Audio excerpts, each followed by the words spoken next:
Assalamualaikum warahmatullahi wabarakatuh.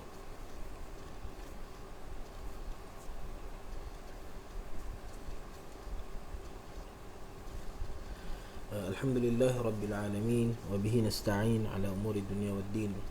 Wassalatu wassalamu al-atammani al-akmalani ala khairi khalqillahi ajma'in, Muhammad ibn Abdullah, salawatullahi wa salamuhu alaihi wa ala alihi wa ashabihi wa man sara ala nahjihi wa istanna bisunnatihi wa ihtada bihdihi ila yaumiddin, amma ba'd. Muslimin, muslimat, tuan-tuan, puan-puan yang dirahmati Allah Subhanahu wa taala, sekali lagi kita mengucapkan kesyukuran kita pada Allah Subhanahu wa taala di atas ruang dan peluang yang Allah Subhanahu wa taala masih berikan kepada kita, di mana dikala banyak manusia-manusia yang ada di muka bumi pada hari ini, Allah Subhanahu wa taala pilih kita pertamanya untuk jadi orang yang beriman pada Allah Subhanahu wa taala.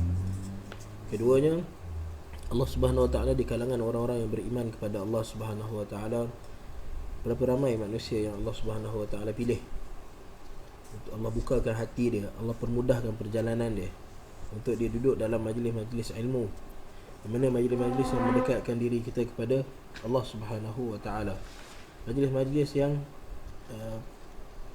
padanya jalan membawa kita ke syurga Allah Subhanahu wa taala, majlis-majlis yang Nabi sallallahu alaihi wasallam namakan ia sebagai riyadul jannah, taman-taman syurga Allah Subhanahu wa taala. Majlis-majlis di mana Nabi SAW sebutkan bahawa ia majlis-majlis yang memberikan ketenangan kepada kita, majlis-majlis yang menjadi sebab kepada rahmat Allah Subhanahu wa taala datang kepada kita. Lalu seharusnya kita bersyukur kepada Allah Subhanahu wa taala di atas segala apa yang Allah taala telah kurniakan kepada diri kita.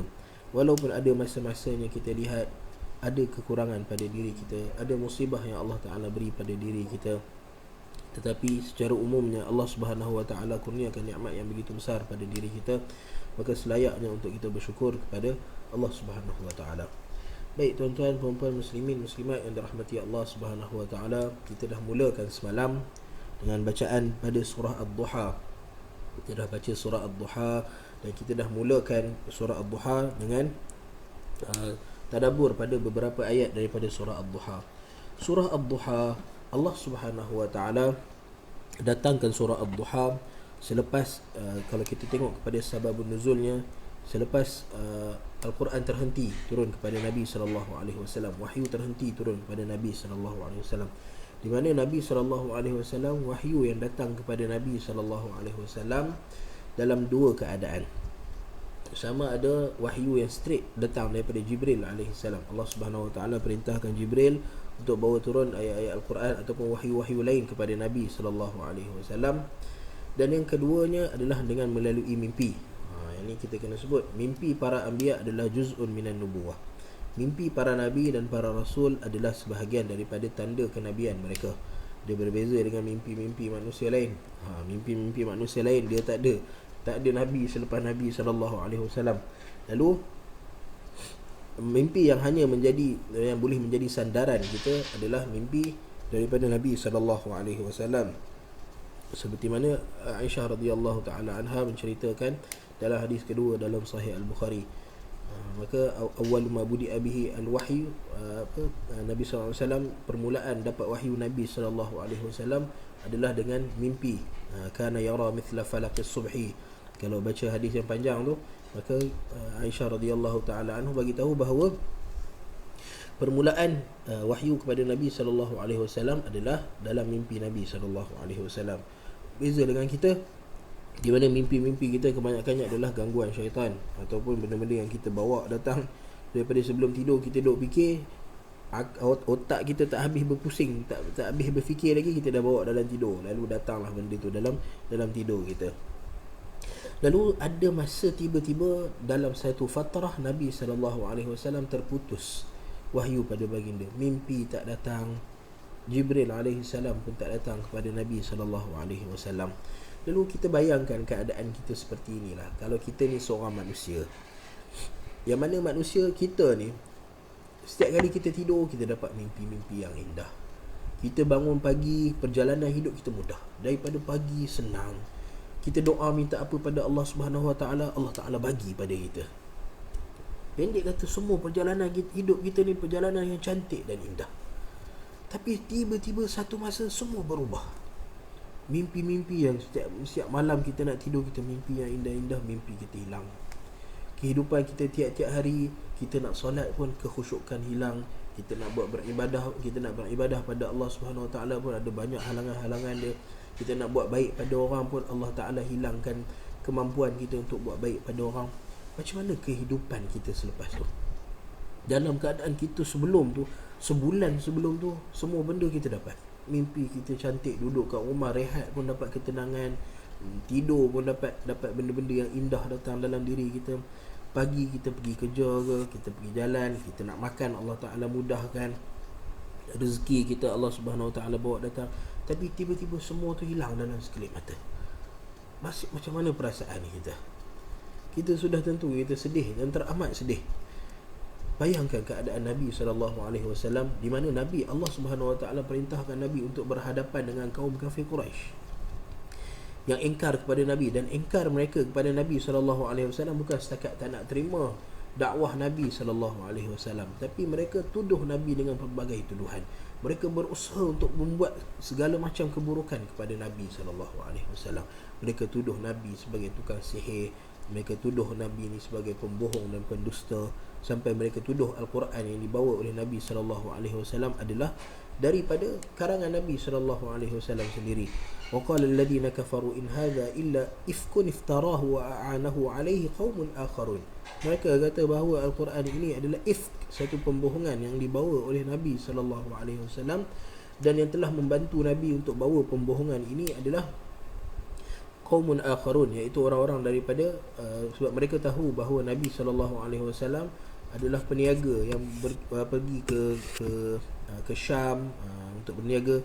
Lalu dalam perjalanan tu Nabi akan berjumpa dengan ahli-ahli kitab. Lalu mereka kata bahawa Nabi SAW dapat bantuan daripada ahli kitab untuk reka Al-Quranul Karim. Segala macam tuduhan dan segala macam perkara yang mereka buat kepada Nabi SAW, seperti Umayyah bin Khalaf.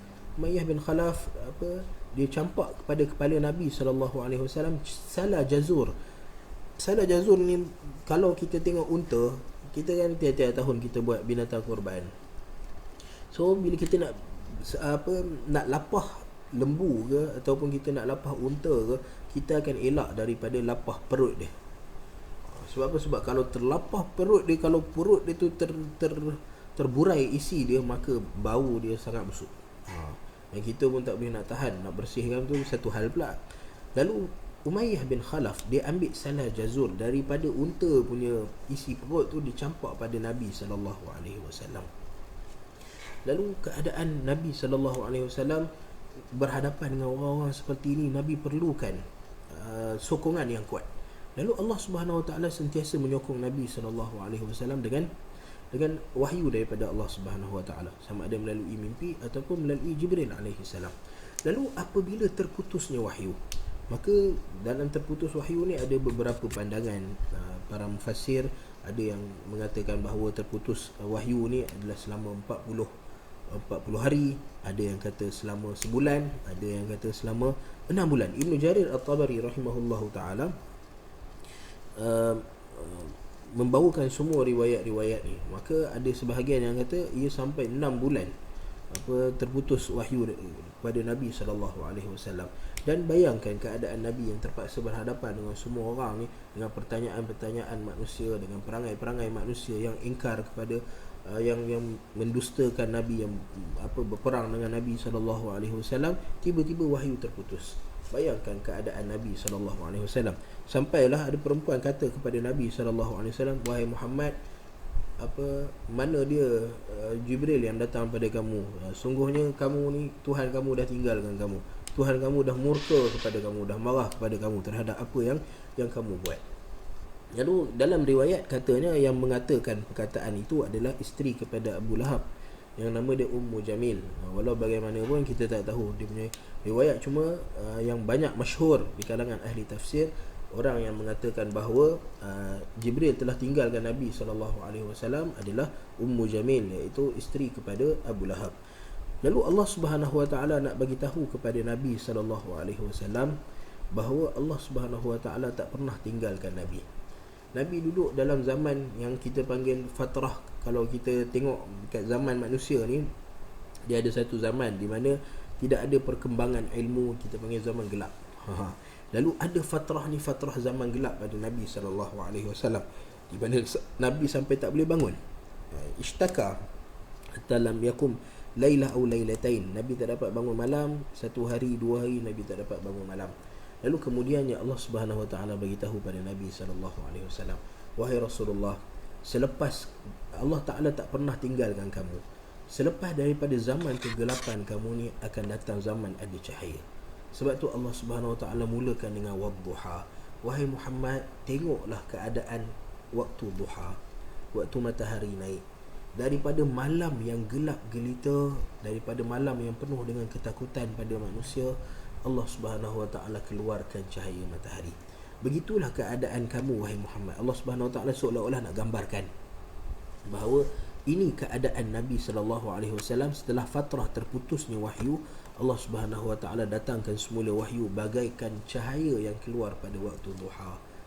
Kita duk tunggu malam gelap, kita susah nak buat kerja, nak keluar pergi beli barang pun susah. Tapi bila matahari naik waktu duha, segala urusan kita boleh buat. Dan antara benda yang menarik untuk kita kongsikan ialah antara perkataan yang datang dengan nama duha ni adalah al-udhiyah, Aidil Adha. Pernah dengar Aidil Adha? Kita punya raya, kita raya Aidul Adha.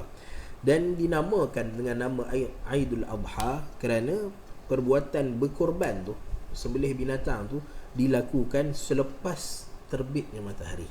Masuk waktu duha baru kita sembelih binatang. Sebab tu dinamakan Aidul Adha. Antara sebab dinamakan sebagai Aidul Adha adalah kerana dilakukan pada waktu duha. Okey. Kemudian setelah Allah Subhanahu Wa Taala bagi tahu, wahai Muhammad, keadaan kamu dari seolah-olah daripada kegelapan pergi kepada ada cahaya yang keluar. Kemudian Allah Taala sebut wal-laili idza saja, dan malam apabila telah sampai kegelapan malam.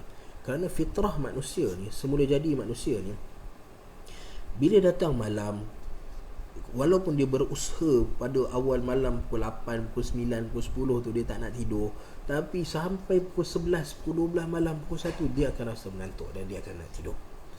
Itu semula jadi yang ada pada manusia. Lalu Allah Subhanahu Wa Taala jadikan malam tu adalah waktu ketenangan kepada manusia, waktu untuk manusia berehat dan manusia tidur. So ada sebahagian memang kita bagi tahu ada orang-orang yang tak nak terima anugerah Allah Subhanahu Wa Taala bagi pada dia, lalu kita tak boleh nak buat apa melainkan minta pada Allah Subhanahu Wa Taala agar Allah Taala bantu urusan mereka. Lalu Allah Subhanahu Wa Taala seolah-olah nak bagi tahu juga pada Nabi SAW selepas wadduha, wahai Muhammad, keadaan kamu bagaikan sekarang ni cahaya sedang datang kepada kamu. Begitu juga apabila Nabi SAW tak dapat wahyu daripada Allah Subhanahu Wa Taala, dan Nabi ni manusia. Allah Subhanahu Wa Taala angkat darjat Nabi untuk jadi Nabi. Walau bagaimanapun sifat manusia tu masih ada pada Nabi. Bila terputus hubungan dengan Allah Subhanahu Wa Taala, maka dia akan ada down. Itu sebab kesan dia Nabi SAW tak dapat bangun malam. Kerana kita bila tengok kehidupan seharian kita, bila mana solat kita dapat khusyuk, kita dapat tumpukan perhatian pada Allah Subhanahu Wa Taala. Tengok bagaimana urusan seharian kita.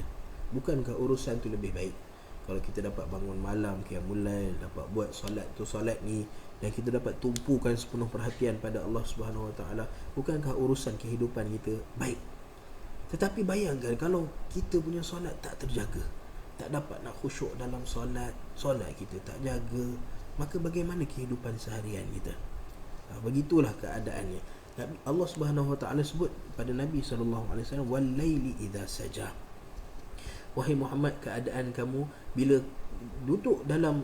terputus wahyu daripada Allah Subhanahu Wa Taala, maka Nabi dengan sifat manusia yang ada pada baginda, Nabi rasa down. Nabi tak dapat nak uruskan kehidupan seharian baginda dengan baik. Lalu Allah Subhanahu Wa Taala kata, wahai Muhammad, dengan datangnya wahyu aku, dengan datangnya surah Ad-Duha ni, keadaan kamu akan jadi seperti wal-laili idza saja. Malam apabila telah semakin pekat kegelapan malam, maka manusia akan jadi semakin tenang dan manusia akan pergi ke arah rehat dan ketenangan. Lalu Allah Subhanahu Wa Taala nak sampaikan itu pada Nabi sallallahu alaihi wasallam melalui wadduha wal laili idza saja. Kemudian Allah Subhanahu Wa Taala sebut, kita sentuh balik semula sebab semalam dia bila dah masuk 1 jam kita jadi lain macam sikit kita punya penerangan. Ma wadda'aka rabbuka wa ma qala. Allah Subhanahu Wa Taala kata Allah Taala tak pernah tinggalkan kamu. Wadda'aka maksudnya taudi'. Taudi' ni dia tak sama macam kita tinggalkan orang. Dia kalau kita tinggalkan orang macam tu je, macam contoh kita ada kawan kita, lalu bila kita nak keluar pergi jalan mana-mana, kita nak pergi bermusafir mana-mana, kita tinggalkan dia sekejap, maka dia tak terasa sangat. Tapi kalau kita pergi kat dia, kita nak keluar, lalu kita pergi kat dia, lalu kita pun taudi' ni bye-bye. Macam mana bye-bye? Kita ucapkan selamat tinggal pada dia. Kita pun bila ucapkan selamat tinggal pada dia, dia akan rasa lain. Beza kalau orang pergi tinggalkan macam tu je, dia pun bila dia tinggalkan macam tu je, maka kita ada expectation, kita ada pengharapan bahawa dia akan datang balik. Tapi bila dia dah babai kita, maksudnya kita tahu bahawa dia akan pergi ke suatu tempat yang jauh dan kemungkinan untuk bertemu dengan dia mungkin tipis. Okey. So Allah Subhanahu Wa Taala bagi tahu ma wadda'aka rabbuka. Allah Subhanahu Wa Taala takkan tinggalkan kamu dengan tempoh yang lama, wahai Muhammad. Allah Subhanahu Wa Taala kalau tinggalkan kamu pun untuk tempoh yang sebentar sahaja. Allah Taala takkan taudi' kamu. Taudi' Allah Taala takkan ucap selamat tinggal dan bye-bye pada kamu, wahai Muhammad. Wa ma qala, dan Tuhan kamu juga, kata Allah Subhanahu Wa Taala, tinggalkan kamu bukan kerana Tuhan kamu benci pada kamu. Qala maksud dia bughd, abghada maksud dia murka, marah kepada kamu, benci kepada kamu. Tuhan kamu tinggalkan kamu, wahai Muhammad, bukan kerana benci kepada kamu, tapi kerana li hikmatin aradah Allah, kerana ada hikmah tertentu yang Allah Subhanahu Wa Taala nak sampaikan kepada Nabi sallallahu alaihi wasallam. Dan antara hikmah dia ialah bila lama terputus, tiba-tiba datang balik, maka syauq tu, kita punya rasa rindu tu lebih lagi kepada orang yang kita dah lama tak jumpa. Lalu Nabi SAW bayangkan kegembiraan Nabi setelah terputus wahyu dengan riwayat yang, antara riwayat yang paling banyak sebut adalah 6 bulan. Lalu tiba-tiba wahyu datang semula kepada Nabi SAW. Rasa betapa gembira dan seronoknya Nabi SAW. Lalu Allah Ta'ala kata, wahai Muhammad, kalaulah terputus sekalipun, seperti mana terputusnya sekejap wahyu Allah Ta'ala stop kan sekejap ketika mana nak turun surah Al-Kahfi, kerana Nabi tak sebut insya-Allah. Lalu Allah Ta'ala hentikan sebentar sahaja, wahai Muhammad. Allah Ta'ala takkan tinggalkan kamu. Allah Ta'ala dah pilih kamu sebagai utusan Allah Subhanahu Wa Ta'ala, maka pastinya Allah Subhanahu Wa Ta'ala akan jaga kamu. Allah Ta'ala tak akan tinggalkan kamu. Apatah lagi untuk Allah Ta'ala membenci kamu, wahai Muhammad. Kamu adalah orang yang Allah Ta'ala sendiri pilih untuk jadi Nabi Allah Subhanahu Wa Ta'ala. Bagaimana mungkin Allah Subhanahu Wa Ta'ala membenci kamu, wahai Muhammad? Ma wadda'aka rabbuka wa ma qala. Dan ayat ini, ma wadda'aka rabbuka wa ma qala, adalah antara dalil yang kuat, antara hujah yang kuat bahawa Al-Quran itu bukan karangan Nabi SAW. Sebaliknya ia adalah daripada Allah Subhanahu Wa Ta'ala. Buktinya kerana Allah Subhanahu Wa Ta'ala putuskan wahyu daripada Nabi SAW, dan kemudian Allah Ta'ala kata ma wadda'aka rabbuka wa ma qala. Kalaulah Al-Quran ini datang daripada Nabi SAW sendiri, nescaya ayat ini tak ada. Ayat ini takkan ada dalam Al-Quran Al-Karim. Bagaimana Nabi SAW sendiri putuskan wahyu kepada Nabi? Tak ada. Tapi oleh kerana Al-Quran ini daripada Allah Subhanahu Wa Ta'ala, maka ada ayat-ayat seperti ini yang Allah Subhanahu Wa Ta'ala turunkan untuk tasliyah kepada Nabi SAW. Di mana Al-Quran Al-Karim, tengok kita surah-surah dan ayat-ayat dalam Al-Quran Al-Karim, dia ada beberapa jenis. Ada ayat-ayat yang turun kerana soalan-soalan manusia. Yas'alunaka 'anil mahid wa yas'alunaka 'anil mahid, yas'alunaka 'anil anfal, yas'alunaka 'anil ruh. Soalan-soalan manusia kepada Nabi SAW, lalu Allah Subhanahu Wa Ta'ala berikan jawapannya kepada Nabi SAW. Ada ayat-ayat yang turun disebabkan oleh peristiwa-peristiwa yang berlaku. peristiwa-peristiwa dalam peperangan, peristiwa-peristiwa yang berlaku dalam masyarakat Islam pada waktu tu. Lalu ayat-ayat Al-Quran ni turun dengan sebab-sebab dia. Ada asbabun nuzul kan, kita belajar asbabun nuzul. Sebab-sebab turun Al-Quran adalah kerana ada sebab-sebab peristiwa-peristiwa yang berlaku. Lalu Allah Subhanahu Wa Taala nak berikan penerangan ataupun pendidikan kepada orang-orang Islam, orang-orang yang beriman, maka Allah Subhanahu Wa Taala turunkan ayat-ayat tertentu. Dan ada yang ketiga, di mana ada ayat-ayat dan surah-surah dalam Al-Quran yang Allah Subhanahu Wa Taala turunkan kepada Nabi sallallahu alaihi wasallam berbentuk tasliyah. Tasliyah ni untuk menghiburkan hati Nabi sallallahu alaihi wasallam. Nabi sallallahu alaihi wasallam, hiburan baginda adalah pada Al-Quranul Karim. Ketika mana Nabi, macam kita cerita, Nabi kadang-kadang bila berdepan dengan manusia, hari ini ada orang beriman dengan Nabi SAW, maka Nabi gembira. Ada orang yang menentang Nabi SAW, macam peristiwa ketika Nabi pergi ke Taif. Nabi dah jalan jauh nak pergi ke Taif. Zaman dulu mana ada highway, dan Taif ni adalah kawasan tanah tinggi yang sukar untuk pergi, dengan suasana dia yang sejuk. Lalu apabila Nabi sampai kat sana, Nabi mengharapkan ada orang yang beriman pada Allah Subhanahu Wa Taala. Tapi bayangkan Nabi dengan perjalanan yang jauh, jalan dengan anak angkat Nabi Zaid bin Al-Harithah. Kemudian sampai kat sana, Nabi disambut dengan cacian dan makian, dengan lontaran batu. Lalu bagaimana keadaan Nabi SAW dalam situasi yang seperti ini? Lalu Nabi SAW perlukan satu benda yang dapat mengubat kekecewaan dalam hati Nabi SAW. Lalu Allah Subhanahu Wa Taala dalam peristiwa Taif ni, Allah Taala ubat kekecewaan Nabi dengan berimannya seorang lelaki yang nama dia Addas. Tapi dalam peristiwa-peristiwa lain, Allah Subhanahu Wa Taala bagi kegembiraan pada Nabi sallallahu alaihi wasallam dengan turunnya Al-Quran. Ini cara nak ubat kekecewaan, kemurungan ataupun down dalam jiwa Nabi sallallahu alaihi wasallam.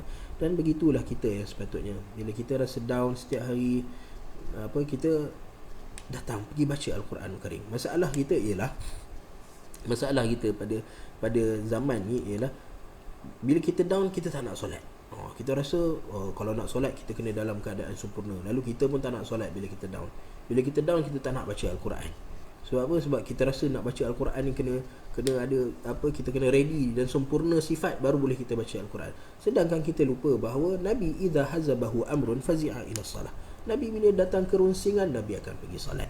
Dan ayat Allah Subhanahu Wa Taala dalam beberapa surah dalam Al-Quran, Allah Taala turunkan untuk tasliyah kepada Nabi sallallahu alaihi wasallam. Maka kalau kita ada masalah, kita ada down, kita ada apa-apa benda yang merunsingkan kita stres ke apa ke, maka pergilah solat.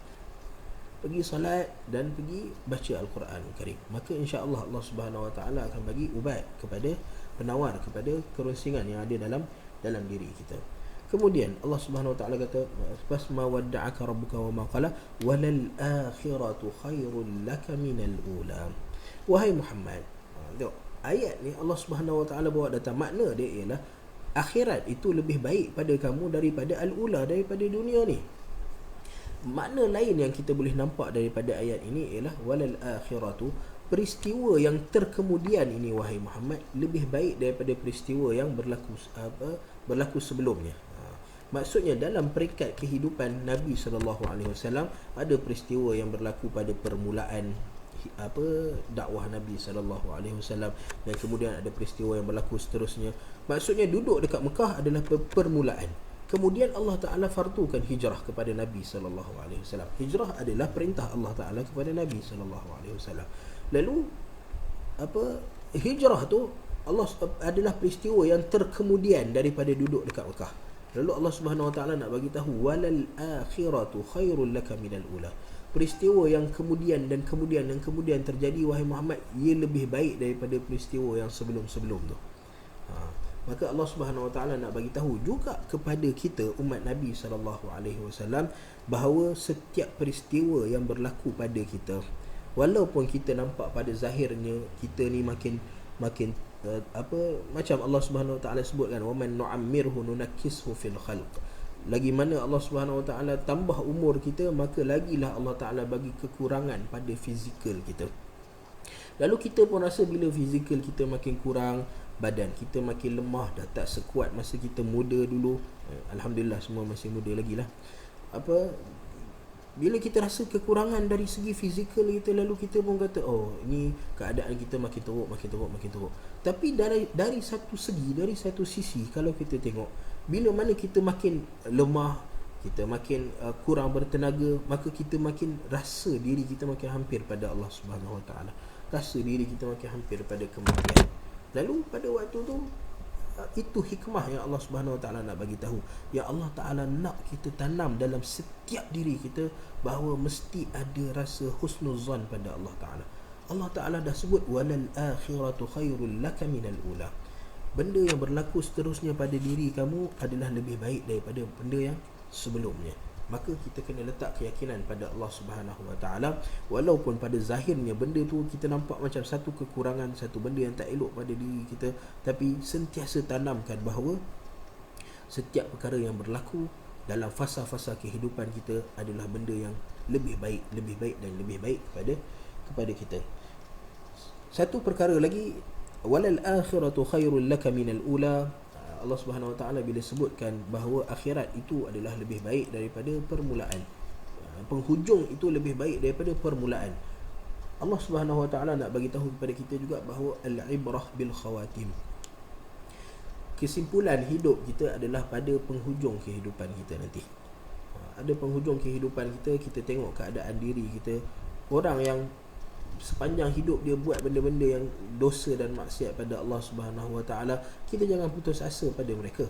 Kita tengok dia kata, bila kita tengok ada orang-orang tertentu yang kita rasa macam mereka ni mustahil untuk dapat hidayah daripada Allah Subhanahu Wa Taala.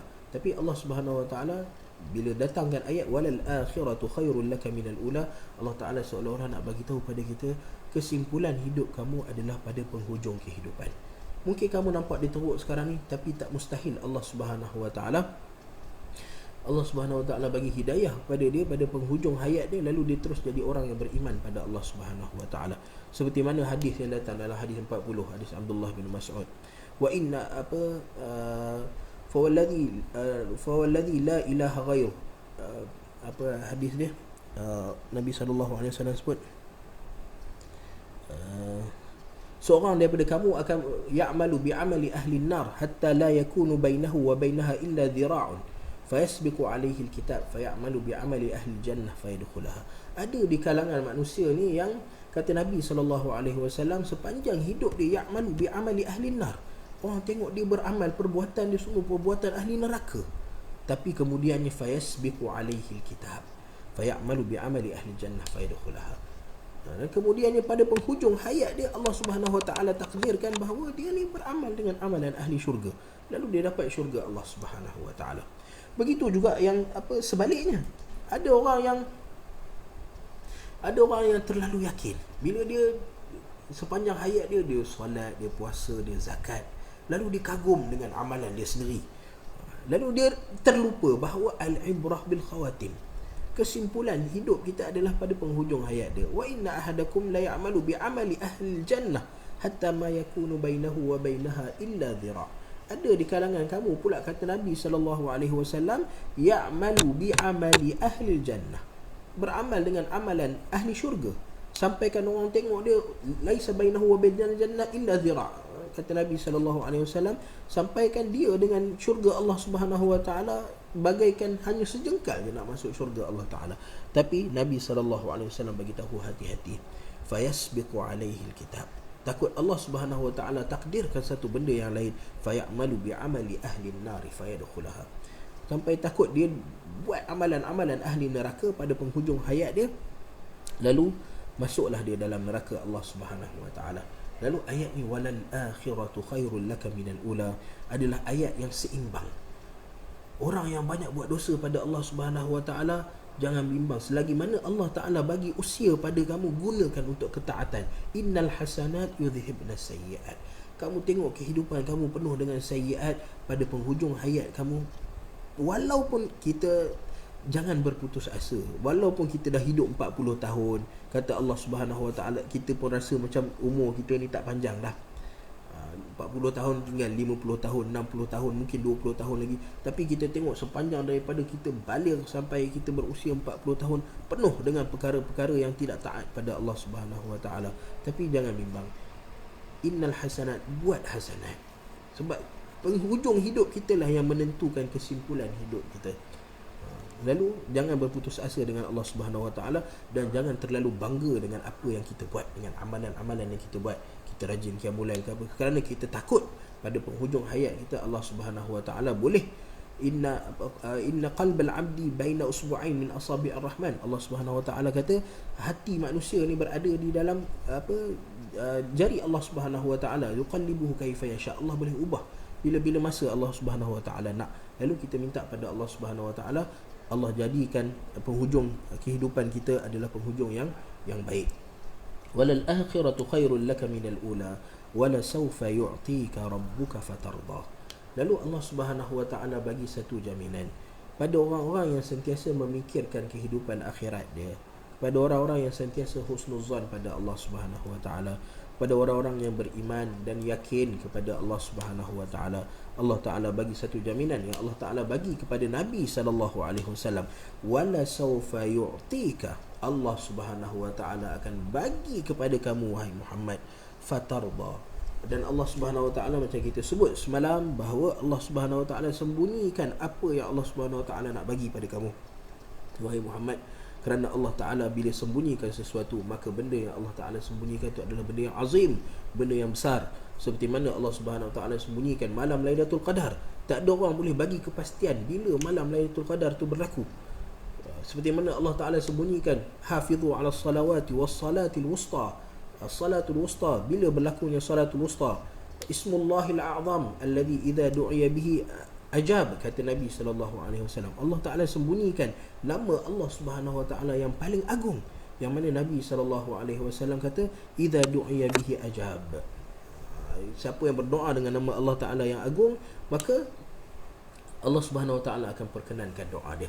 Lalu Allah Ta'ala bila sembunyikan sesuatu, maka benda yang Allah Ta'ala sembunyikan itu adalah benda yang agung, benda yang hebat.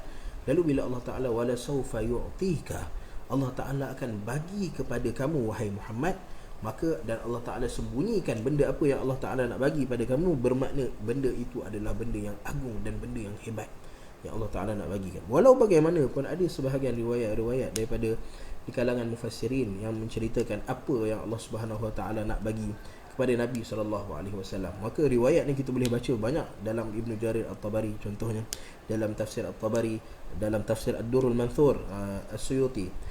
Imam As-Suyuti ni ada satu kelebihan pada Imam As-Suyuti. Imam As-Suyuti ni kita panggil alim mausu'i. Alim mausu'i ni adalah ensiklopedia. Mausu'ah adalah ensiklopedia. Di mana Imam As-Suyuti ni adalah imam yang hebat dalam tafsir, dalam fiqh, dalam hadis, semua. Kira macam semua bidang ilmu dia cover lah. Hebat Imam As-Suyuti. Dan Imam As-Suyuti dia ada satu buku tafsir, nama dia Ad-Durrul Manthur fi Tafsir bil Ma'thur. Tengok nama kitab pun kita dah boleh tahu dah bahawa kitab Imam As-Suyuti ni adalah kitab Tafsir bil Ma'thur. Apa dia Tafsir bil Ma'thur? Tafsir bil Ma'thur ini adalah tafsir dengan riwayat-riwayat daripada hadis-hadis Nabi SAW ataupun para salafus salih. Ini Ad-Durrul Manthur.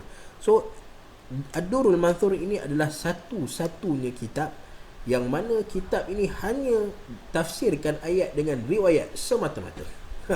Tak ada pandangan langsung daripada Imam As-Suyuti. Imam As-Suyuti hanya bawa riwayat, dan bila dia bawa riwayat tu maksudnya kita kena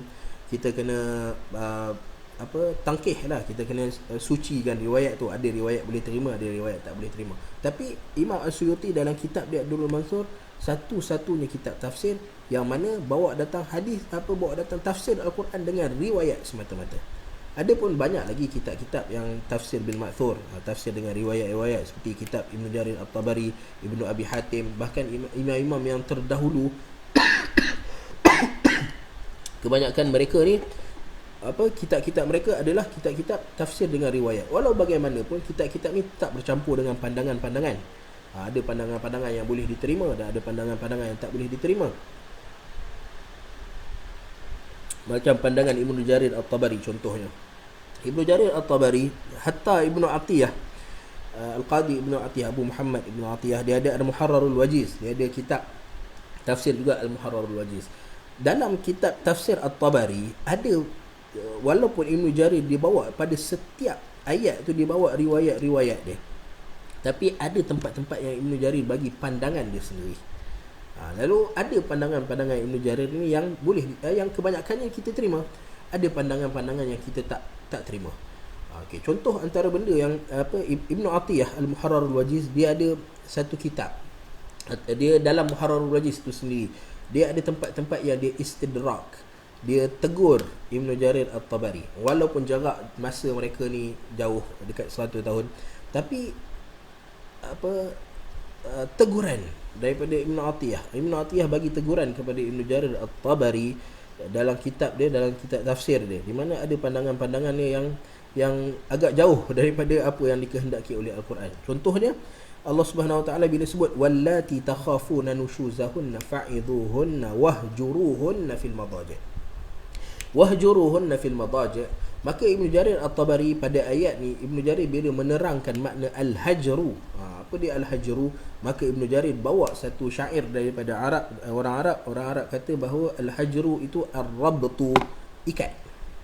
Maka ayat tu, apabila Ibnu Jarir kata al-hajru tu ar-rabtu, maka makna ayat tu adalah wahjuruhunna fil madaji', ikatlah perempuan-perempuan itu di katil-katil mereka. Ayat tu sebenarnya ayat yang diberikan kepada para suami apabila tengok ada isteri-isteri yang melanggar perintah suami, yang seolah-olah nak nusyuz, derhaka kepada suami. Maka Allah Subhanahu Wa Taala kata, bagaimana kamu nak berhadapan dengan isteri-isteri seperti ini? Maka Allah Taala kata, pertama fa'idhuhun, bagi nasihat dulu pada mereka. Kemudian kalau tak makan juga dengan nasihat, wahjuruhunna fil madaji'. Maksud wahjuruhunna fil madaji', al-hajru at-tarku, tinggalkan mereka, jangan tidur sekali dengan mereka. Itu yang Allah Subhanahu Wa Taala nak sampaikan. Tapi Ibnu Jarir At-Tabari dia bawa satu pandangan dengan berdasarkan kepada syair Arab bahawa al-hajru makna dia ar-rabtu. Bila makna ar-rabtu, maka maksud dia dah jadi lain. Nasihat isteri-isteri kamu, kalau mereka tak nak dengar, maka ikatlah mereka di katil-katil kamu, fil madaji', di tempat pembaringan kamu. So maknanya dia dah jadi lain. Lalu ada istidrak daripada Ibnu Atiyah terhadap Ibnu Jarir At-Tabari. Tapi yang kita nak cerita ialah tafsir bil ma'thur. Okey, ada riwayat-riwayat yang antara riwayat yang datang, Ibnu Jarir At-Tabari bawa banyak riwayat. Antara riwayat yang datang, apa yang Allah Taala nak beri kepada Nabi sallallahu alaihi wasallam adalah al-qasr. Ada yang cerita sampai alfu qasrin, sampai 1000 istana nak bagi kepada Nabi sallallahu alaihi wasallam. Ada yang cerita bahawa anugerah Allah Ta'ala kepada Nabi sallallahu alaihi wasallam ialah Allah Ta'ala selamatkan semua ahli keluarga Nabi daripada api neraka Allah Subhanahu Wa Ta'ala. So macam-macam riwayat yang datang daripada yang dibawa oleh Ibnu Jarir At-Tabari dan As-Suyuti dalam Ad-Durrul Manthur. Walau bagaimanapun, kita nak mentafsirkan Al-Quran, maka selagi mana tak ada ayat yang jelas yang mengkhususkan sesuatu ayat yang umum, maka al-umum yabqa ala umumih.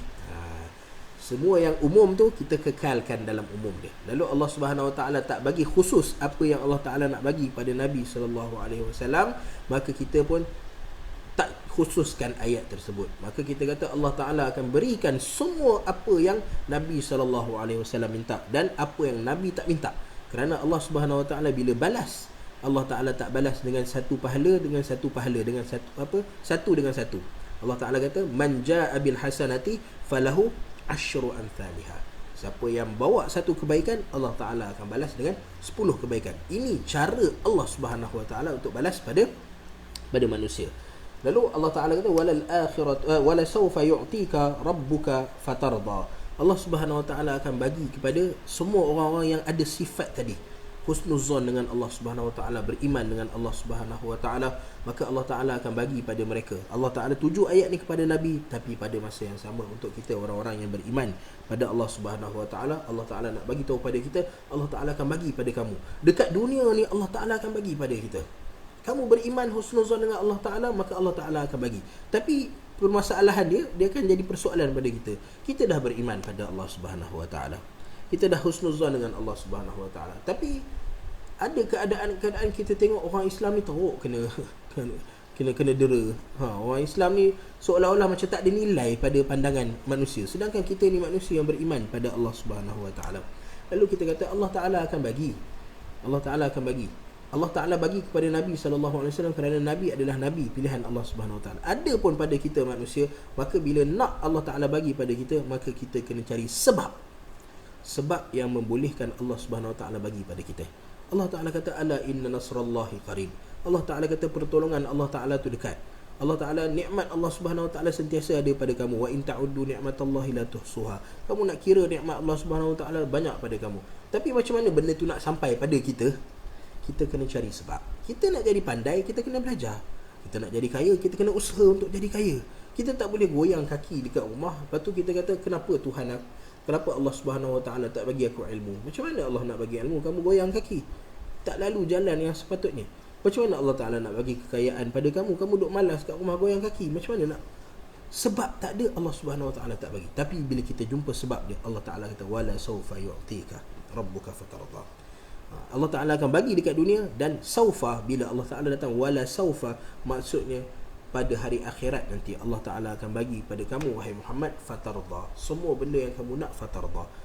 Hatta kita orang yang beriman pada Allah Subhanahu Wa Ta'ala, dan kita doa Allah Subhanahu Wa Ta'ala takdirkan kita untuk semua kita masuk dalam syurga Allah Subhanahu Wa Ta'ala, maka pada waktu tu semua permintaan manusia Allah Subhanahu Wa Ta'ala akan perkenankan. Wala sawfa yu'tika rabbuka fatarda. Alam yajidka yatiman fa'awa. Lalu Allah Subhanahu Wa Ta'ala bawa datang bukti kepada Nabi SAW. Wahai Muhammad, aku dah bagi tahu kepada kamu satu fakta, bahawa aku tak pernah tinggalkan kamu. Lalu Allah Subhanahu Wa Ta'ala sebut balik tentang bagaimana Allah Subhanahu Wa Ta'ala tak tinggalkan Nabi SAW.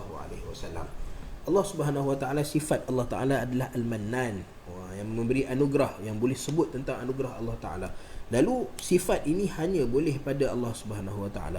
Adapun pada kita manusia, maka kita dilarang untuk menjadi Al-Mannan. Al-Mannan maksud dia bukan yang tak boleh bagi pada orang lain, tapi maksudnya kita ungkit balik benda yang kita dah bagi pada orang.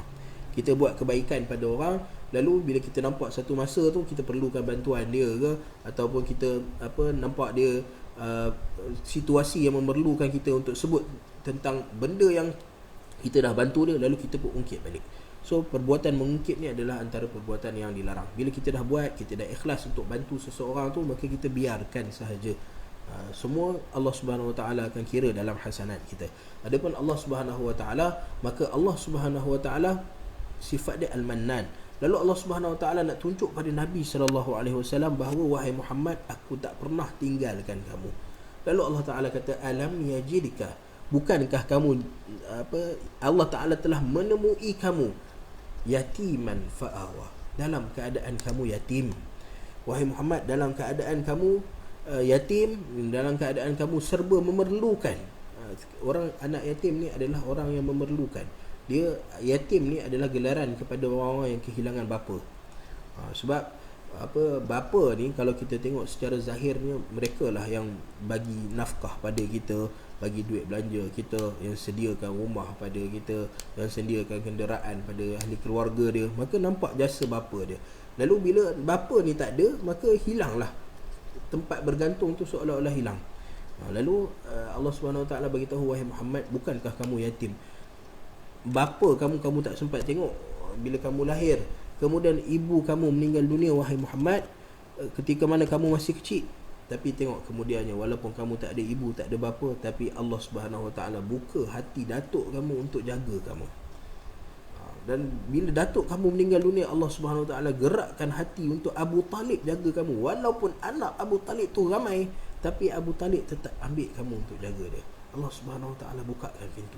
Seperti mana Halimah Sa'diyah, ibu susu Nabi SAW, zahidat. Dalam sejarah, Halimah Sa'diyah tak nak ambil Nabi SAW, sebab Nabi bukan daripada keluarga yang kaya. Tapi kemudiannya Allah Subhanahu Wa Ta'ala buka hati Halimah Sa'diyah ni, Sa'diyah kerana dia datang daripada kabilah Sa'ad bin Bakar, nama dia Halimah. Lalu Halimah ni Allah Ta'ala buka hati dia untuk ambil Nabi SAW jadi anak susuan dia. Lalu Allah Subhanahu Wa Ta'ala bukakan hati manusia di sekeliling Nabi SAW untuk jaga Nabi SAW, walaupun Nabi anak yatim. Sebab orang kadang-kadang masyarakat ni, bila dia tengok seorang anak yatim, dia rasa, oh susah nak jaga anak yatim. Anak yatim ni adalah satu beban kepada masyarakat. Tapi Allah Subhanahu Wa Taala tengok Nabi besar sebagai anak yatim, tapi berapa ramai orang yang berusaha untuk jaga Nabi sallallahu alaihi wasallam. Lalu Allah Taala kata, wahai Muhammad, tengok daripada kecil kamu sampai besar. Sampai besar, bila Abu Talib tengah jaga kamu, Allah Taala gerakkan hati Khadijah. Bila kamu kerja dengan Khadijah, Allah gerakkan hati untuk dia melamar kamu, untuk Khadijah yang lamar Nabi sallallahu alaihi wasallam untuk jadi suami kepada Khadijah. Lalu tengok Allah Subhanahu Wa Taala bukakan semua pintu kebaikan walaupun Nabi ni membesar dalam keadaan yatim. Fa'awa. Lalu Allah Subhanahu Wa Taala ambil adakan pada Nabi sallallahu alaihi wasallam makwa, tempat kembali, tempat berehat, tempat tinggal. Allah Subhanahu Wa Taala sediakan kepada Nabi sallallahu alaihi wasallam, yajidka yatiman fa'awa. Kemudian Allah Subhanahu Wa Taala kata, wa wajadaka dhallan fahada. Dan Allah Subhanahu Wa Taala temui kamu dalam keadaan sesat. Bahal, sesat. So permasalahan di dekat sini, kita ada satu muskilah. Dan ini antara ayat-ayat yang jadi perbincangan di kalangan para mufassirin, iaitu ayat-ayat yang ushkilat. Ibn Taymiyah dia ada satu buku ayat ushkilat, dan banyak mufassir yang bercerita tentang ayat yang muskilah ni. Ayat muskilah dia bukan muskilah bermasalah, tapi muskilah dia maksudnya dia kita punya pemahaman kita boleh terganggu. Okey, contoh macam ni ayat-ayat yang muskilah. Bila mana Allah Taala cerita tentang Nabi Yusuf alaihi salam, maka antara benda yang Allah Taala sebut tentang Nabi Yusuf ni adalah ketika mana dia dengan Imra'atul Aziz. Peristiwa dia dengan Imra'atul Aziz, warawadathu Allah Subhanahu Wa Taala sebut wahamma biha laula ar-ra'a burhana rabbih. Bila mana Allah Subhanahu Wa Taala sebut, saya tak ingat permulaan ayat tu. Waghallaqatil abwaab wa qalat hayta lak qala ma'adallah wa asnasunahu la yuhibbul zalimun. Saya tak ingat ayat tu, tapi syahid dia adalah wahamma biha. Maksudnya ham tu adalah keinginan. Lalu Nabi Yusuf wahamma biha, ada keinginan terhadap perempuan Imra'atul Aziz. Sebab yang kita tahu, yang kita baca dalam sejarah adalah Imra'atul Aziz ni yang goda Nabi Yusuf. Maksudnya dia memang ada wahammat bihi, dia ada hammat bihi, dia memang ada keinginan kepada Nabi Yusuf. Tapi permasalahan dia adalah apabila Allah Ta'ala sebut wahamma biha, Nabi Yusuf ada keinginan terhadap perempuan tu. Lalu kita kata, seorang Nabi takkan ada keinginan terhadap untuk melakukan perkara yang dilarang oleh Allah Subhanahu Wa Taala. Lalu kita kata ini adalah antara ayat-ayat yang menjadi ushkilat, yang jadi muskilah. Macam mana kita nak terangkan pada orang perkataan wahamma biha? Lalu kita bagi tahu bahawa Allah Taala sebut selepas tu laula ar-ra'a burhana rabbih. Lalu kita kata ham tu tak datang. Tapi ham tu tak datang kerana sebelum ham tu datang, Nabi Yusuf dah tengok burhana rabbih, ada tanda daripada Allah Subhanahu Wa Taala. Maka kita kena terangkan pada ayat-ayat yang mendatangkan muskilah. Dan kerana ada golongan-golongan orientalis, orang-orang yang mengkaji Al-Quran semata-mata untuk cari kelemahan-kelemahan dalam Al-Quran, mereka sentiasa berusaha untuk keluarkan ayat-ayat yang muskilah ni. Ayat-ayat yang muskilah. Okey. Lalu Allah Subhanahu Wa Taala kata antara ayat-ayat yang datang muskilah ialah wa wajadaka dhallan fahada. Allah Ta'ala kata, dan kami jumpa kamu wahai Muhammad, telah jumpa kamu wahai Muhammad dalam keadaan sesat. Adakah Nabi SAW sesat?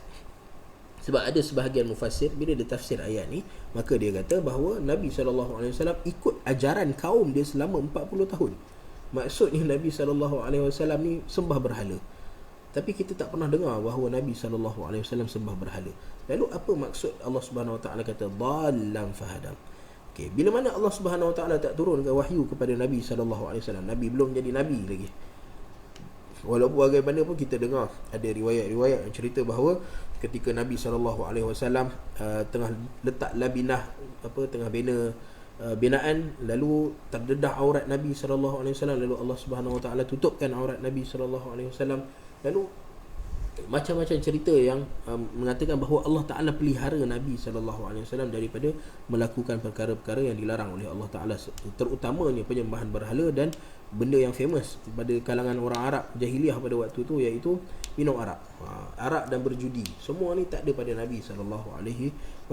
Lalu apa yang Allah Ta'ala maksudkan dengan dal? Dal dalam bahasa lughahnya, bahasanya adalah maksud orang yang tidak menemui jalan. Dal, orang yang kita sesat jalan, kita panggil dal. Dia tak tahu mana nak pergi. Lalu sebelum datang wahyu daripada Allah Subhanahu Wa Taala, Nabi tak tahu apa nak buat dengan kehidupan ni. Nabi ada kerja, Nabi ada peniaga, Nabi ada urusan. Tapi apa matlamat sebenar kehidupan ni, Nabi SAW tak tahu. Lalu Allah Subhanahu Wa Taala kata, wa wajadaka dhallan fahada.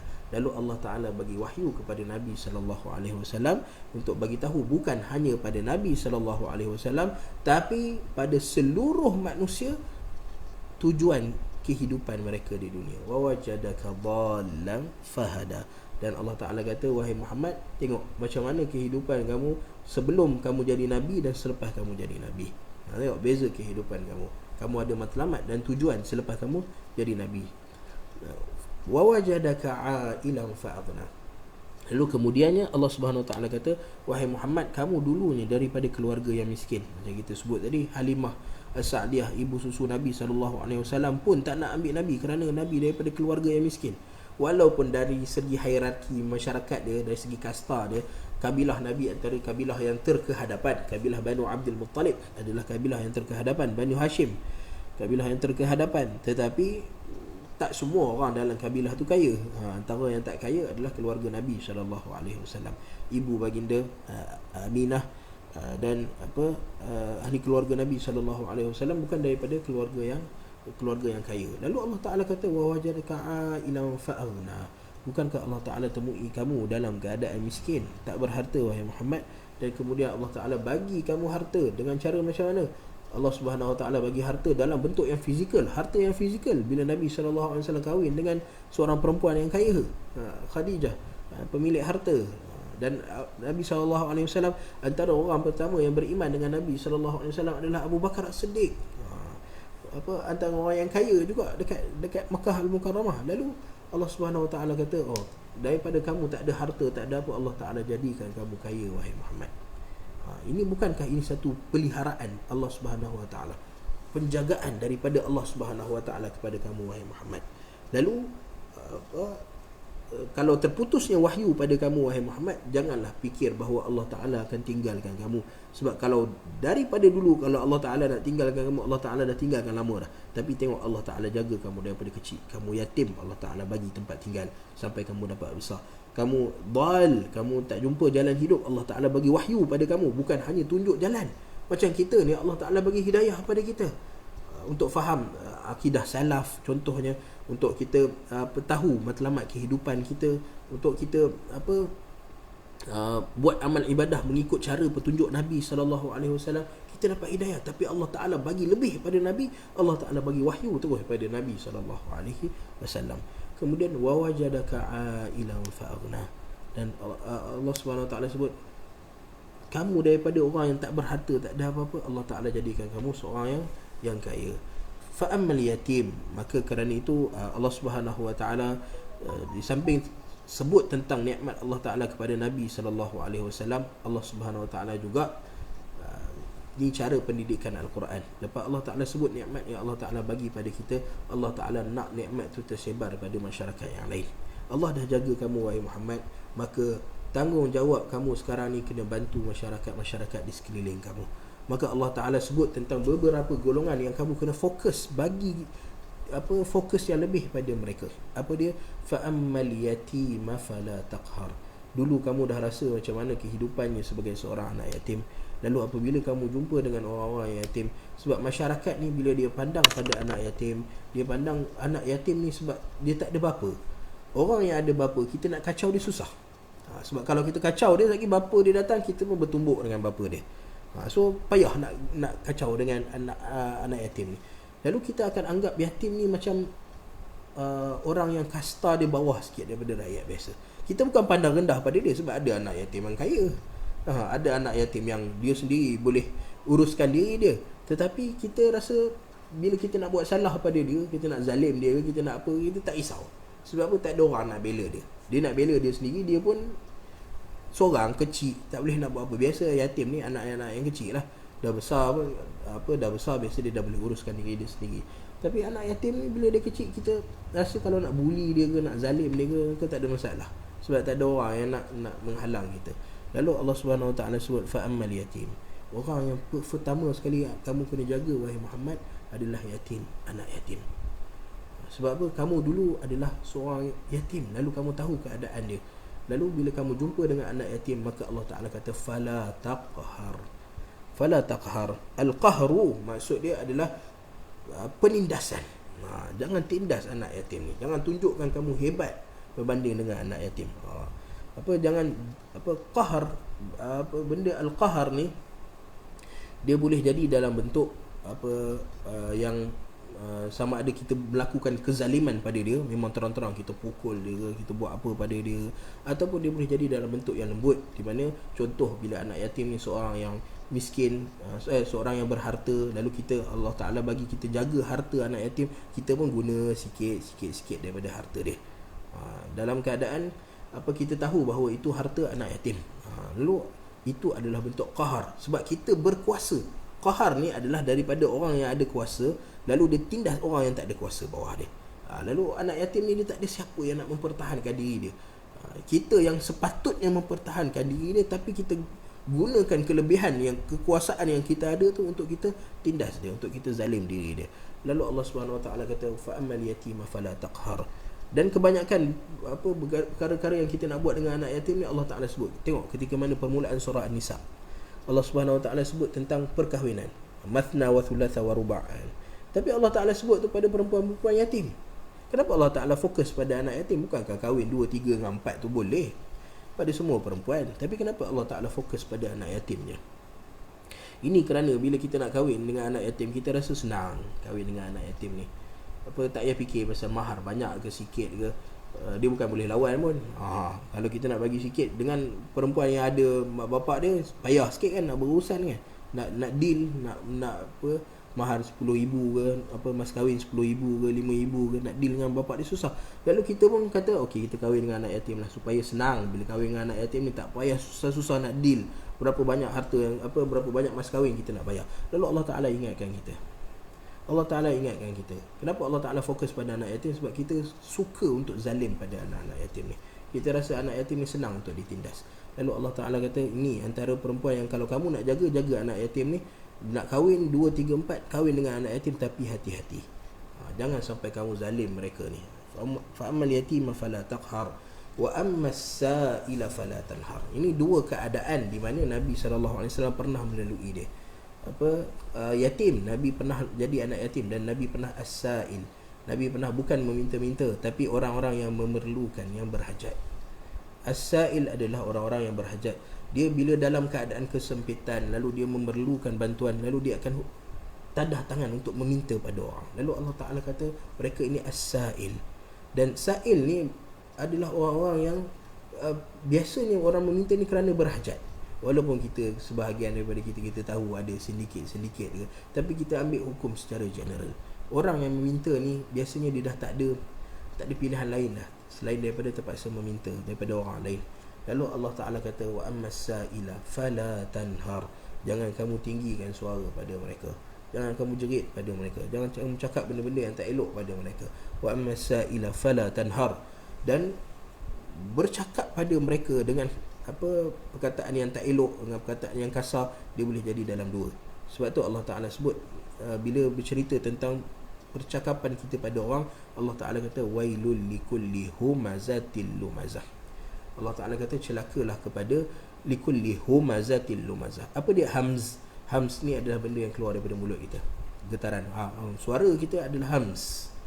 Hamz maksudnya suara kita. Maksudnya kita bila kita cakap dengan orang, dengan orang yang meminta, kita pun guna bahasa yang kasar, pergilah guna perkataan yang tak elok. Kita tak biasa cakap, so susah nak bagi contoh.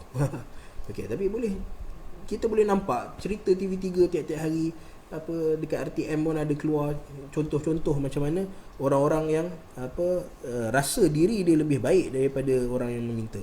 Dia sebab kita dok marah atau guna bahasa kasar pada orang meminta, sebab kita rasa kita lebih baik daripada dia. Kita ni Allah Ta'ala bagi kelebihan, lalu kita tak payah nak susah-susah meminta-minta daripada orang. Lalu bila kita tengok ada orang meminta, kita pun rasa apalah dia ni minta-minta daripada orang. Kita rasa kita lebih baik daripada orang tu, lalu kita pun herdik dia, guna bahasa yang kasar pada dia. Sedangkan Allah Ta'ala kata fala tanhar, jangan guna mulut. Allah Ta'ala bagi suara pada kamu, kalau tak nak bagi, tak payah bagi. Tapi jangan herdik dia, jangan halau dia dengan bahasa yang kasar. Bahasa yang kasar daripada mulut. Dan al-lamz, al-lamz adalah bahasa isyarat. Bahasa isyarat dengan anggota badan kita. Kadang-kadang kita tak perasan. Orang datang minta daripada kita, kita tak cakap apa-apa pada dia, tapi dengan gaya badan kita, dengan gaya muka kita, dah menunjukkan bahawa kita benci, tak suka pada dia. Orang datang pada kita, kita pun itu adalah al-lamz. Al-lamz adalah bahasa isyarat. Bukan menggunakan kata-kata minta maaf, bukan menggunakan perkataan, bukan menggunakan kata-kata, tapi dengan kita angkat tangan, kita halau dia. Kita buat macam gini kan, kita halau dia. So perbuatan tu, walaupun bila kita baca fala tanhar, kita pun kata Allah Ta'ala kata jangan cakap dengan mereka dengan bahasa yang kasar. Kita tak cakap dengan mereka, kita guna badan. Tapi Allah Ta'ala bagi tahu bahasa kita, percakapan kita lumazah, ada lamz. Dalam bahasa isyarat pun kita boleh melakukan kekasaran, mengeluarkan bahasa-bahasa yang tak elok kepada orang. Lalu dua keadaan, Allah Ta'ala kata wahai Muhammad, kamu dulunya adalah anak yatim, lalu kamu tahu macam mana nak jaga anak yatim. Kamu dulunya adalah daripada golongan yang miskin, golongan yang tak berharta, lalu kamu tahu macam mana keadaan orang-orang yang berharta. Bahkan Nabi SAW sebut wahal tunsaruna illa bidu'afaikum. Kita akan kita akan menang dengan bantuan orang-orang yang du'afa, yang tak berharta, yang lemah. Kata Nabi SAW. Sampai macam tu sekali keadaan Nabi nak menjaga dan memelihara bila datang perintah Allah Subhanahu Wa Taala, fa ammal yatima fala taqhar wa ammas sa'ila fala tanhar. Adapun as-sa'il datang, janganlah kamu halau mereka, herdik mereka dengan bahasa yang kasar, sama ada bahasa daripada mulut kamu ataupun bahasa anggota badan kamu. Wa amma bi ni'mati rabbika fahaddith. Dan kemudiannya yang terakhir, ayat terakhir daripada surah Ad-Duha, maka Allah Subhanahu Wa Taala kata wa amma bi ni'mati rabbika fahaddith. Adapun nikmat-nikmat Tuhan yang Allah Taala berikan kepada kamu, maka fahaddith, ceritakan kepada manusia, tunjukkan kepada manusia nikmat yang Allah Subhanahu Wa Taala bagi kepada kamu. Innallaha yuhibbu an yura atharu ni'amihi 'ala 'abdihi. Allah Ta'ala bila bagi nikmat pada seseorang, maka Allah Subhanahu Wa Ta'ala suka untuk manusia tu tunjukkan nikmat yang Allah Subhanahu Wa Ta'ala bagi pada dia. Allah Ta'ala bagi dia berharta, janganlah pergi masjid pakai baju yang tampal sampai 24. Allah Ta'ala dah bagi duit pada kamu, pakailah pakaian yang elok. Allah Ta'ala bagi harta pada kamu, guna kenderaan yang sesuai untuk kamu dengan keluarga kamu. Belilah rumah yang sesuai dengan kamu, dengan keluarga kamu, dengan nikmat yang Allah Subhanahu Wa Taala bagi pada kamu. Allah Taala bagi kelebihan ilmu pada kamu, gunakan untuk berkata-kata, untuk sebarkan ilmu pada orang lain. Setiap nikmat yang Allah Taala bagi, Allah Taala nak tengok apa yang kamu buat dengan nikmat ni. Dan bila Allah Subhanahu Wa Taala suruh kita tunjuk nikmat Allah Subhanahu Wa Taala, maka setiap benda yang manusia tunjuk, sama ada harta kekayaan dia ke, ilmu yang Allah Ta'ala bagi pada dia ke, kekuatan dia ke, kita jangan persoalkan dia ikhlas ke tak ikhlas. Kita jangan persoalkan apa yang kita tak nampak depan mata kita. Sebab ada orang ni, contoh, bila seorang yang kaya, dia nak tunjukkan nikmat Allah Subhanahu Wa Ta'ala pada dia, niat dia ikhlas, kita tak boleh nak pertikaikan niat, sebab niat kita tak boleh nak tengok. Lalu bila dia bagi mock check pada orang, dia dalam majlis-majlis, bila nak bagi dengan jumlah yang besar, ada orang memang, Nabi SAW dalam Al-Quran pun Allah Ta'ala galakkan bila nak bersedekah, sembunyi-sembunyilah, wa in tukhfuha wa tu'tuhal fuqara fahuwa khairul lakum. Kalau kamu sembunyikan adalah lebih baik, kata Allah Subhanahu Wa Ta'ala. Nabi kata hatta la ta'lamu yaminuhu ma anfaqat shimaluhu, hatta la ta'lamu yaminuhu ma tunfiqu shimaluhu, ataupun hatta la ta'lamu shimaluhu ma tunfiqu yaminuhu. Antara orang yang sab'atun yudhilluhumullah, yang Allah Ta'ala bagi perlindungan pada hari kiamat nanti, adalah orang-orang yang bersedekah, berinfak, sampai bila tangan kanan dia berinfak, tangan kiri dia tak tahu bahawa dia infak. Allah Ta'ala suruh sembunyikan. Walau bagaimanapun, kalau kita tunjuk depan Allah Subhanahu Wa Taala juga benda yang Allah Taala tuntut. Allah Ta'ala kata wa amma bi ni'mati rabbika fahaddith. Dia riak ke dia tak riak ke, itu bukan urusan kita. Kita tak tahu dia riak ke tak riak. Sebab orang kadang-kadang bila dia tengok bagi mock check kat depan, orang kata ai menunjuk-nunjuk sungguh, riak sungguh dia ni.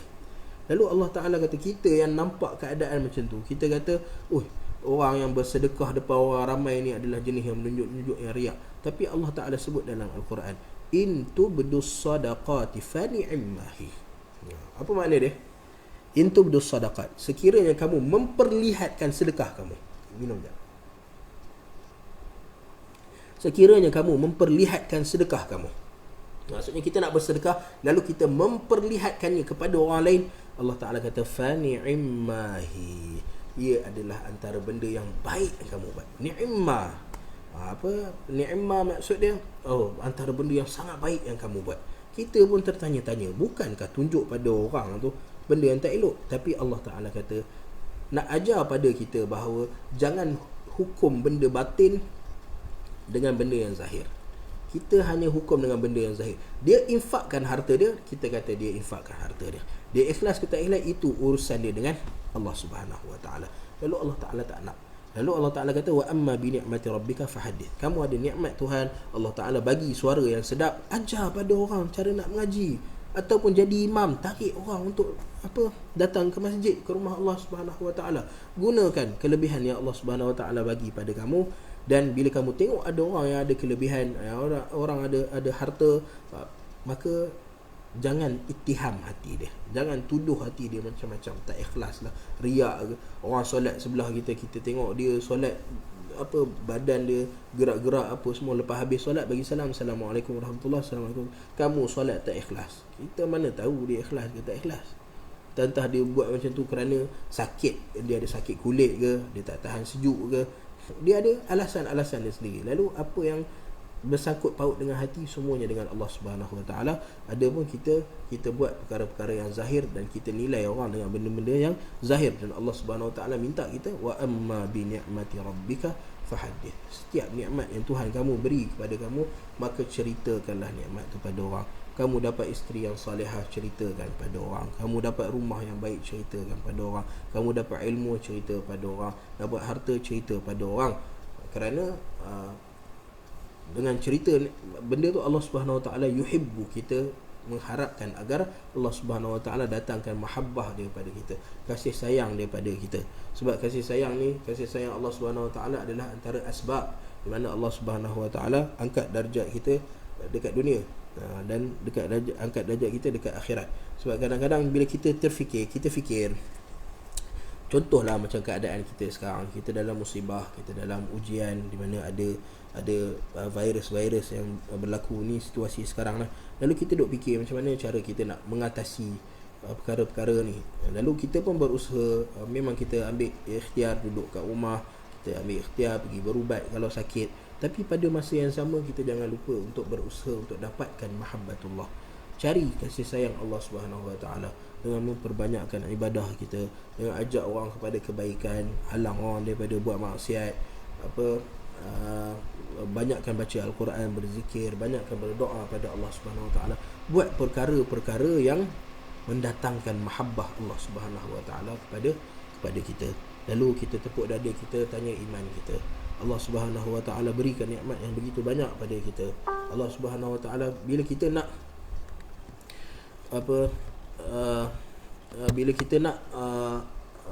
Allah Subhanahu Wa Taala bagi nikmat yang begitu banyak pada kita, lalu bagaimana kita berhadapan dengan nikmat Allah Subhanahu Wa Taala tu? Adakah kita berkongsi, bercerita tentang nikmat Allah Subhanahu Wa Taala, ataupun kita gunakan nikmat Allah Subhanahu Wa Taala kepada benda-benda yang Allah Subhanahu Wa Taala tak redainya? Maka nikmat-nikmat Allah Subhanahu Wa Taala ni biar ia menjadi sebab kepada kita untuk dapat kebaikan di dunia dan di akhirat. Lalu kita tangguhkan takat ni dulu. InsyaAllah kita akan jumpa lagi esok pada waktu yang sama 2:30 insyaAllah. Apa yang baik tu daripada Allah Subhanahu Wa Taala, yang buruk tu daripada kelemahan diri saya sendiri. Maka aku qauli hadza astaghfirullahal azim li wa lakum, wa sallallahu ala Muhammad wa ala alihi wa sahbihi wa sallam, walhamdulillahi rabbil alamin.